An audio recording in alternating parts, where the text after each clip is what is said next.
नमस्कार, FM news देख रहे हैं आप। मैं हूं आपके साथ नेहा वालिया। देश भर ने कोरोना का दंश झेला और देखे वो हालात जिसकी किसी ने कभी कल्पना नहीं की होगी। हालात काबू में आने लगे और स्थिति होने लगी पहले से बेहतर।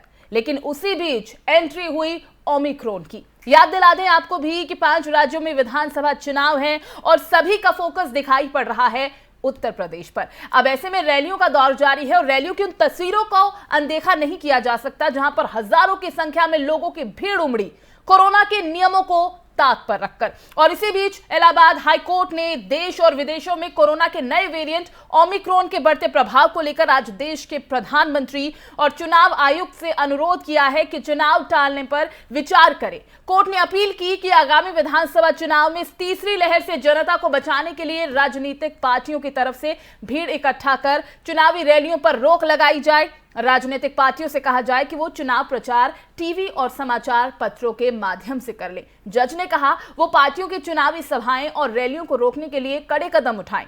यह आदेश जस्टिस शेखर कुमार यादव ने उत्तर गिरोहबंद कानून के तहत जेल में बंद आरोपी संजय यादव की जमानत मंजूर करते हुए दिया।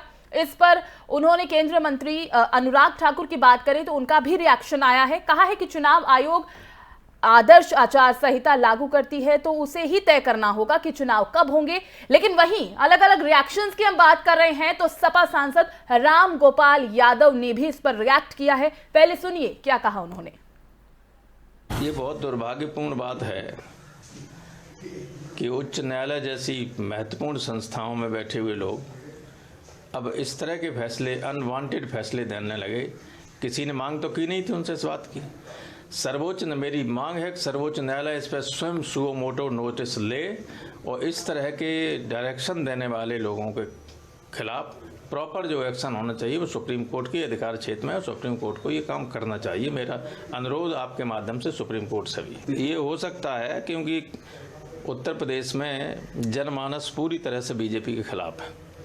बीजेपी चुनाव हारने जा रही है और हो सकता है इससे घबरा कर बीजेपी चुनाव टालने के लिए कोई बहाना ढूंढ रही है। ओमिक्रॉन बहुत ज़्यादा डेंजरस चीज़ नहीं है। ये बहुत तो राम गोपाल यादव कह रहे हैं कि सुप्रीम कोर्ट का संज्ञान लेना चाहिए। बीजेपी को डर है उत्तर प्रदेश में इस बार जीत नहीं पाएगी, इसीलिए ये सब किया जा रहा है। और अब इलाहाबाद हाईकोर्ट द्वारा चुनाव आयोग से चुनावी रैलियों पर तुरंत प्रतिबंध लगाने और विधानसभा चुनाव स्थगित करने के सुझाव पर मुख्य चुनाव आयुक्त सुशील चंद्र ने कहा कि अगले हफ्ते हम यूपी जाएंगे और वहां की स्थिति की समीक्षा करेंगे और फिर उचित निर्णय लिया जाएगा। तो आज इसी पर हम चर्चा करेंगे। हमारे गेस्ट इस वक्त हमारे साथ जुड़ चुके हैं। बीजेपी नेता राजेश झा हैं, हमारे साथ बहुत स्वागत है आपका एफएम न्यूज में। नेता सपा विनय सिंह है हमारे साथ, आपका भी बहुत स्वागत है। और मोहम्मद अमीन, पूर्व संयुक्त निदेशक इलेक्शन कमीशन, हमारे साथ जुड़ चुके हैं। तो आप सभी का स्वागत है। और सबसे पहले मैं विनय सिंह शुरुआत आपसे करना चाहूंगी क्योंकि जिस तरह का रिएक्शन आया है राम गोपाल जी का, क्या लगता है आपको, जहां एक तरफ देश इस संकट का सामना कर रहा है और अगर ऐसे में ये कहा जा रहा है कि रैलियों को ना किया जाए तो क्या बुरा है इसमें? देखिए नेहा जी, ये समस्या पूरे प्रदेश में ही नहीं, पूरे देश में है। और अगर कोरोना बढ़ता है तो देश के या प्रदेश के हर नागरिक, हर लोगों के लिए दिक्कत की बात है। अगर इलाहाबाद हाईकोर्ट ने चिंता जाहिर की है तो मैं उसका सम्मान करता हूँ। लोगों के हक में, लोगों को ठीक रखने के लिए उसने चिंता नहीं। लेकिन एक चीज कहना चाहूंगा, माननीय उच्च न्यायालय के किसी बात पे मैं सवाल तो नहीं उठा सकता, लेकिन इतना जरूर कह सकता हूँ कि जब पंचायत चुनाव था तब लोगों ने कहा, कई बार रीट भी पड़ी कि तब स्थिति भी बहुत भयावह थी। तब बाद में कई बार रीट भी पड़ी और माननीय उच्च न्यायालय से कहा गया कि चुनाव को टाला जाए, लेकिन उसको बार बार खारिज कर दिया जाता। आज वो स्थिति नहीं है, बहुत भयावह नहीं है। यह हमें कहीं न कहीं लगता है भारतीय जनता पार्टी जिस तरीके से चुनाव मैदान में गई है, आज उसको सुनने के लिए लोग नहीं आ रहे। भीड़ लोगों के आ नहीं रही है भारतीय जनता पार्टी के सभाओं में। आज उनके जन विश्वास संकल्प यात्रा में देखिए, कोई जन विश्वास रह ही नहीं गया, लोग ही नहीं है। अब लेकिन हाँ, संकल्प जरूर है कि उत्तर प्रदेश को बर्बाद किया जाएगा। तो मैं ये नहीं कहता कि अगर ऐसी कोई स्थिति है तो उसको निपटने की तैयारी न की जाए, और बिल्कुल करना चाहिए, गाइडलाइन को फॉलो करते हुए, और चुनाव को होने देना चाहिए, क्योंकि एक लोकतंत्र है और ठीक लोकतंत्र है में जनता इस समय सर, उत्तर प्रदेश में विनय जी, बदलाव हम चाहती है। चुनाव को लेकर सवाल उठा ही नहीं रहे, हम सवाल उठा रहे हैं रैलियों को लेकर। हम देख रहे हैं चाहे बीजेपी की तरफ से हो, समाजवादी पार्टी की तरफ से हो, कांग्रेस की तरफ से हो, रैलियों में जुटती भीड़ की हम बात कर रहे हैं। और खुद अखिलेश यादव के परिवार वाले, उनकी धर्मपत्नी, उनकी बिटिया कोरोना संक्रमित है। ऐसे में अगर हम रैलियों में जाएंगे, नहीं लगता आपको कि संक्रमण फैलेगा? और ओमाइक्रॉन की भी अब जो केसेस 300 के पार हो चुके हैं, आप कह रहे हैं स्थिति उतनी भयावह नहीं है। भयावह स्थिति कैसी मानते हैं सर आप? नहीं, देखिए, मैं ये नहीं कह रहा हूँ कि स्थिति खराब नहीं है, लेकिन जो रैलियों की बात कर रही हैं, रैलियों में जो माननीय राष्ट्रीय अध्यक्ष श्री अखिलेश यादव जी के रैलियों में लोग आ रहे हैं, कोई बुलाने पे नहीं आ रहे। क्या लोगों का इतना प्यार है, इतना मोहब्बत है कि ये भीड़ जो है इकट्ठा हो रही है। और आगे से एक गाइडलाइन जारी किया जाएगा समाजवादी पार्टी के भी तरफ से कि रैलियों में जो है उस गाइडलाइन का फॉलो करते हुए जो है जो भी सभाएं हों वो होगी।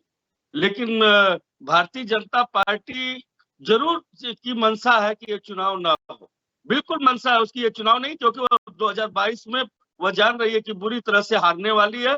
वह चुनाव से भागना चाहती है, बार बार भागना चाहती है। दी गई है, बीजेपी डर रही है, चुनाव में इस बार हार निश्चित है, इसीलिए ये सब किया जा रहा है। सवाल हमारा आपसे भी यही है कि क्या बिना रैली के चुनाव संभव नहीं है, या फिर जिस तरह से स्थिति अब पैदा होने लगी है, कोरोना का संकट एक बार फिर देश पर है, तो ऐसे में लोगों की जान की कीमत कैसे आके क्या समझे? जी, बहुत ही गंभीर विषय पे आज आपको धन्यवाद देना चाहता हूँ जी कि बहुत गंभीर विषय पे चर्चा के लिए आपने बुलाया है। और इस संवेदनशील विषय पे हमें राजनीतिक बातों से थोड़ा उठकर बात करना चाहिए। अभी आपने जो चिंता जाहिर की, जैसे मारे गए शहीदों के ऊपर भी राजनीति करता वो इस तरह की बात करेगी, थोड़ा हास्यास्पद लगेगा। बात सुन लीजिए राजेश जी, अपनी बात पूरी कीजिए। नहीं, इस तरह की बात करना थोड़ा हास्यास्पद लगेगा। देखिए, ऐसा है, जब आप बोल रहे थे तो मैं चुपचाप सुन रहा था, और आपने इस गंभीरता को ध्यान से नहीं लिया और सीधा सीधा भारतीय जनता पार्टी और समाजवादी पार्टी पे बात करने लगा कि लोग को इतना प्यार है, मोहब्बत है। ये विषय गंभीर विषय है और चुनाव आयोग बहुत ही शालीनता के साथ इसके ऊपर गंभीरता से निर्णय लेंगे और देश हित में, राष्ट्र हित में, जनहित में जो उचित होगा वो फैसला लिया जाएगा। आदरणीय माननीय हमारे हाई कोर्ट ने जिस तरह से प्रधानमंत्री को भी आह्वान किया है और चुनाव आयोग से भी उन्होंने इसके ऊपर चिंता करने की बात कही है, तो बिल्कुल सही बात है।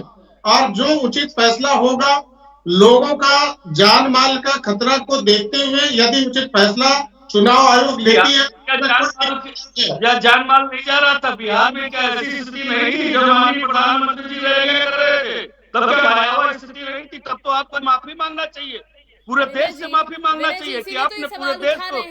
इसीलिए तो ये सवाल उठा रहे हैं और आप ही के सांसद कह रहे हैं कि जो हाई कोर्ट नहीं, अपने नेहा जी अपने सुविधा अनुसार नहीं होना चाहिए ना। दुर्भाग्यपूर्ण कैसे? अपने सुविधा अनुसार थोड़ी नहीं तय कर देंगे। जनता की जान की कोई कद्र नहीं है, चुनाव ही सर्वोपरि हो गया। देखिए, हमारे साथी जिस तरह से उतावलापन दिखा रहे हैं, इनको पता है कि आज भी चुनाव कर ले तो 300 से अधिक सीट आएंगे और 6 महीने के बाद भी करेंगे तो भारतीय जनता पार्टी एक 75 बहुमत के साथ सरकार बनाने जा रही है। हमें बात उसकी नहीं है, बात जो जन विश्वास संकल्प यात्रा देखा कि नहीं देखा? जन विश्वास की कमी है उसमें। हर सभा को देख रहा हूँ, हर सभा को देख रहा हूँ और अखिलेश जी की बॉडी लैंग्वेज को भी देख रहा हूँ कि 50 सीट नहीं जुटा पाएंगे इस बार।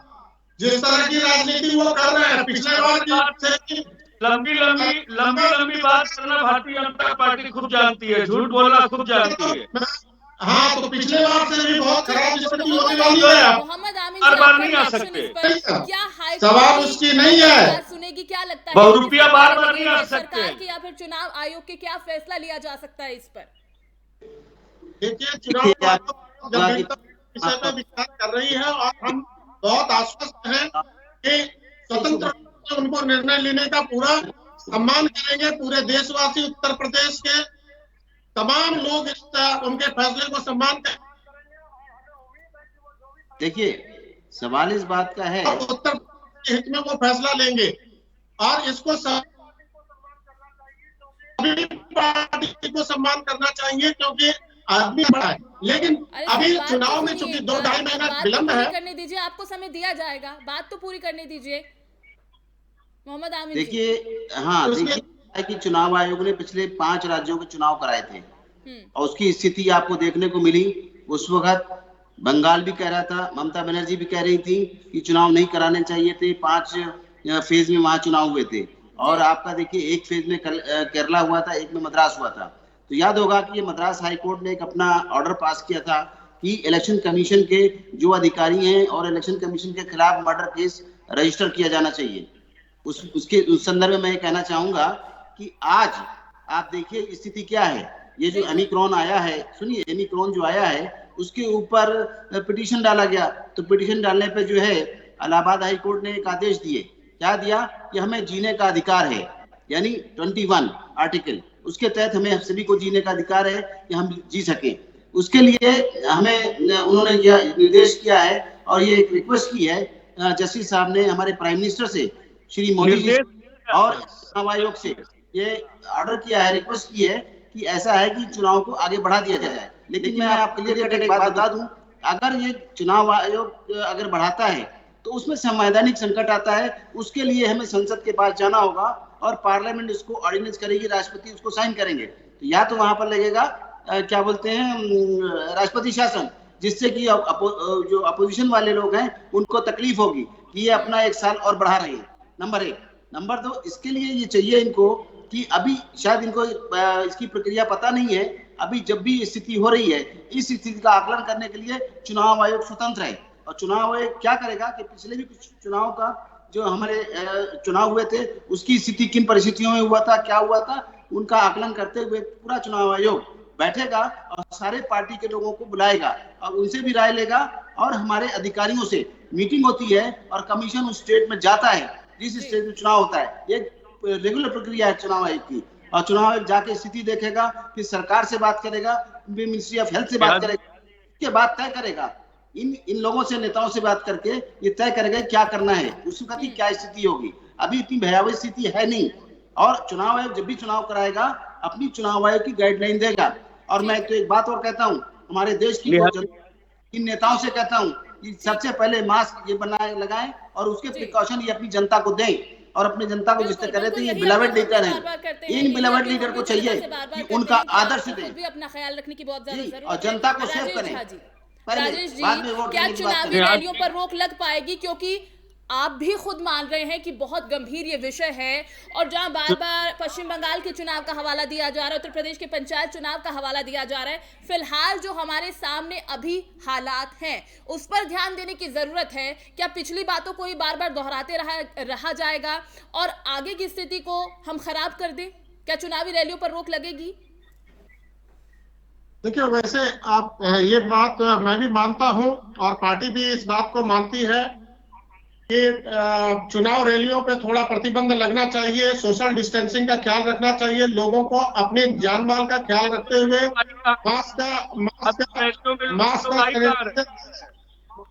मास्क और सैनिटाइजर का इस्तेमाल करना चाहिए। भाई साहब, आप थोड़ा शांति बना ले, आपको ज्यादा बोलने से ज्यादा सीट आने वाला नहीं है, क्योंकि चुनाव आपको भी पता है, आप एक राज्य में लड़ रहे हैं, हम लोग पूरे भारत में चुनाव लड़ते हैं। सवाल चुनाव का नहीं है, सवाल लोगों का जान माल का है। विनय जी, मैं पूरे भारत को बेवकूफ नहीं बना पाएंगे ना। अरे तो आपको पिछले बार लोगों ने जो निकाल दिया, क्यों नहीं सरकार में आए? आपने बहुत लोगों के लिए सेवा किया था, तो आपको लोगों को चुनना चाहिए था, बार बार अभी को सरकार चुनना चाहिए था। आप तो चाचा भतीजा माँ बाप भाई सभी स्टेज पे लड़ाई करने लगे, एक दूसरे के कॉलर खींचने लगे। आप क्या चलेंगे? जो अपना परिवार नहीं सफा रखा वो देश संभालने की बात करता है, जनता की बात कैसे कर सकते हैं आप? वो सबने बोला है, मैंने देखा है किस तरह से आप लोगों ने जनता की सेवा की है। फैला विनय जी, रैलियों की भीड़ से अगर कोरोना फैला तो कौन जिम्मेदार होगा, कौन जिम्मेदारी लेगा? देखिए, इनके नेता तो वैक्सीन को भी बोल रहे थे कि भारतीय जनता पार्टी का वैक्सीन है। अभी भाई साहब भी कह रहे थे वही बात जो मैंने भी कहा है, अभी उतनी भयावह स्थिति नहीं है, लेकिन हमें सतर्क हो जाना चाहिए। अभी सतर्कता जरूरी है।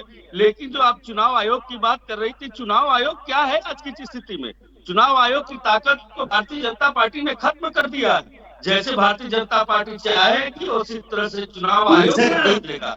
आज बंगाल के चुनाव को देखा, आप बंगाल के चुनाव को देखा नहीं, भारतीय जनता पार्टी जिस तरह से चाह रही थी उस तरह से चुनाव कराया जा रहा था। जब बार बार जो है हाईकोर्ट रिक्वेस्ट किया जा रहा था चुनाव। लेकिन सर हाईकोर्ट की रिक्वेस्ट को कैसे आप गंभीरता से ले रहे हैं? नहीं ले रहे हैं ना, आप ही के सांसद बोलते हैं कि दुर्भाग्यपूर्ण है। हम हाईकोर्ट से भी तो पूछ रहे हैं, माननीय हाईकोर्ट पे देखिए सवाल नहीं बनता है, लेकिन मैं हाईकोर्ट से रिक्वेस्टली पूछ रहा हूँ कि आखिर जब इतनी भयावह स्थिति थी तब माननीय हाईकोर्ट से कहा जा रहा था। चलिए ठीक है, चुनाव ठीक है। को पंचायत चुनाव अगर आप इस बात को मानते हैं कि भयावह स्थिति थी तो अब किस बात का इंतजार? आप चाहते हैं कि एक बार फिर वही भयावह स्थिति हो जो पहले हमने देखा दूसरी लहर के दौरान? लोगों को ऑक्सीजन नहीं मिल पा रही थी, बेड्स नहीं मिल पा रहे थे, वेंटिलेटर नहीं मिल पा रहे थे। आप चाहते हैं दोबारा वही हो, वही स्थिति हो, उसी भयावह स्थिति का इंतजार कर रहे हैं आप? तो पूरा गाइडलाइन का फॉलो किया जाएगा, वह गाइडलाइन बनाया गया, दिशा निर्देश ठीक है, तो अभी तक फॉलो क्यों नहीं किया गया सर? अभी तक फॉलो क्यों नहीं किया गया? किस चीज का इंतजार कर रहे थे आप? हम किसी एक पार्टी की बात नहीं कर रहे हैं सर, हम एक पार्टी की बात नहीं कर रहे हैं, हम सभी की बात कर रहे हैं। सभी की रैलियों में हमने देखा कि किस तरह की भीड़ उमड़ी है। माहौल ये पूरे देश में जो कोरोना फैला, जो स्थितियां आई, इसके लिए जिम्मेदार भारतीय जनता प्रधानमंत्री को माफी मांगनी चाहिए। में जिस तरह से चुनाव जबरदस्ती कराया, अब पूरे देश को उस लपेटे में लिया महामारी ने, इसके लिए प्रधानमंत्री को माफी मांगना चाहिए, पूरे देश के सामने माफी मांगना चाहिए। प्रधानमंत्री माफी मांग ले, लेकिन आप रैली कीजिए, आप रैली कीजिए, आप भीड़ जुटाइए और लोग कोरोना संक्रमित हो जाएं, ठीक है? नेहा जी, जब भाजपा सत्ता में रैली नहीं, बंगाल में सब लोग करेंगे। मोहम्मद अमीन जी, आप कहिए। देखिए, ऐसा है कि इनको अपने नेता को देखना चाहिए और जनता को देखना चाहिए। ठीक है, आपकी बात भीड़ आ रही है, आप प्रोटोकॉल क्यों नहीं फॉलो करते? अगर आप डिसिप्लिन है, फिर आप चुनाव आयोग को दोषी देंगे? चुनाव आयोग क्यों रोक देगा? चुनाव किन स्थिति में चुनाव रोक देगा? आपकी स्थिति खुद ठीक नहीं है? आप लोग प्रोटोकॉल फॉलो नहीं करते, चुनाव आयोग की बातों को नहीं सुनते, अपनी मनमानी करते हैं। और ये चुनाव आयोग है जिसने 2012 में आपको चुनाव जिता के दिया था, आपने बढ़ाई सरकार। और सर उसी मनमानी का ये नतीजा है कि जो भुगतान है वो जनता को करना पड़ता है अपनी जान गंवाकर। और इसीलिए बार बार हम यही कह रहे हैं कि कोरोना के वजह से जो हालात अब पैदा हो रहे हैं, चुनाव स्तर पर हैं, तो ऐसे में एहतियात बरते। हमने इस बात का जिक्र बिल्कुल नहीं किया कि चुनाव ना हो, हम इस बात का जिक्र कर रहे हैं चुनाव हो। लेकिन जिस तरह से हाईकोर्ट ने भी अपील की है, गुजारिश की है कि आप समाचार पत्रों के माध्यम से कीजिए प्रचार अपना, आप रैलियों में इतनी भीड़ ना जुटाएं, जनसभाएं ना करें। वही सवाल हम भी पूछ रहे हैं, क्या जनता की जान की कीमत कुछ नहीं है आपके सामने? इतनी रैली में लोग इकट्ठा हो रहे हैं। विनय जी, हमने नहीं देखा कहीं भी प्रोटोकॉल को फॉलो होते हुए। नेता बनना चाहते हैं जनता की। देखिए, इससे पहले माननीय प्रधानमंत्री जी आज देश के प्रधानमंत्री इससे संवैधानिक पद पे हैं, उनको सोचना चाहिए, उनको भी समझना चाहिए। जब माननीय प्रधानमंत्री जी आज देश के प्रधानमंत्री हैं तो कहीं न कहीं देश फॉलो करेगा उनको। अगर वो गलत करते हैं तो उस चीज को मानो गलत कर रहे हैं। के ऊपर कितना ध्यान दिया जाएगा? क्या आपको भी नहीं लगता कि जिस तरह से प्रधानमंत्री नरेंद्र मोदी की भी रैलियों में हमने देखा भीड़ कितनी थी, लोग काफी संख्या में वहां पहुंच रहे थे, भीड़ नहीं थी उनके पास, जरूरत है इस चीज की कि भीड़ को कंट्रोल किया जाए, लोग ज्यादा संख्या में एक साथ ना इकट्ठा हो, स्थिति वो दोबारा ना बन जाए कि संपूर्ण लॉकडाउन लगाना पड़े, लोगों को फिर से समस्याओं का सामना करना पड़े।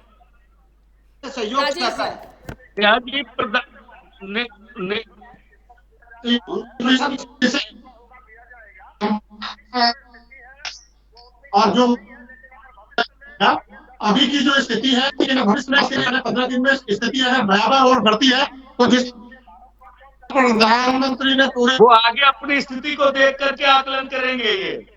ये अपनी स्थिति को आगे और देख करके तब आकलन करेंगे। इस जनता ने करोड़ लोगों को टीकाकरण करवाया, इस देश में लोगों को फ्री में राशन बंटवाया, इस देश में लोगों के लिए हॉस्पिटल की सुविधा करवाई, इस देश में अपने घर से बंटवाया क्या?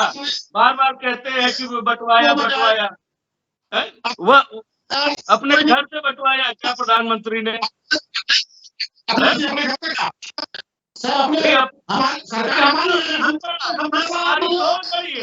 हमारा विजन, हम तो उत्तर प्रदेश बनाना चाहते हैं, आप उत्तर प्रदेश को बीमारी प्रदेश बनाना चाहते हैं। हमारे आपके सोच में बहुत अंतर है, हमारे आपके सोच में बहुत अंतर है। आप देश में वैमनस्यता फैलाना चाहते हैं, आप देश को तोड़ना चाहते हैं, आप प्रदेश में दंगा फैलाना चाहते हैं। क्या जाएगा, देश की जनता मरेगी, इनको कुछ नहीं करना है, नहीं प्रोटोकॉल फॉलो करेंगे।